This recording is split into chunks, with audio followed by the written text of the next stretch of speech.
it up yourself, because what they'll do is take 15 minutes from me, interviewing me at the first vigil, and then break it down to 2 minutes of something that I didn't intend to say.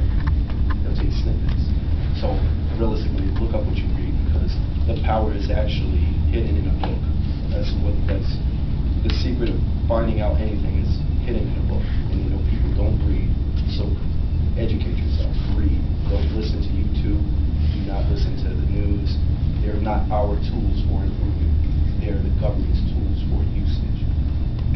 But what happened to Kalief definitely wasn't something unfortunate. It was a tragedy. He not only suffered, but he suffered for 3 years in many separate instances, like Eric Gardner, Michael Brown. They were tortured or killed for that moment, which is not taking away from them, but Kalief went through 3 years of something he didn't do. Can anyone relate, or even empathize with the thought of you going to jail for something you didn't do and you're a child? You quickly have to grow up. You quickly have to understand this is a life or death situation. When you don't understand it in the first place, when you're in jail, you're not only fighting your case, but you're fighting for your life. And he didn't understand that. I visited him numerous times. My mother religiously went to every visit, whether she was turned down, whether she was accepted, and when she's accepted in for a visit at Rikers, they dehumanize you.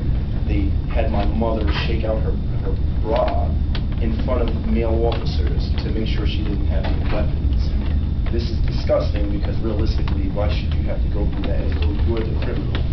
And it's just to dehumanize you that you don't ever want to come back. And she was relentless. She continuously went every sickening visit. As I went there, unfortunately, I ended up working on Rikers, not as an officer. I worked there as a engineer. And while working there, Kalief was also there. And the dichotomy of that is some really outstanding shit. I had to, keep quiet as though he was not my relative. I then, on top of that, couldn't take just seeing him, because when I came for visits, even though they knew, they had to have known I was visiting regardless. But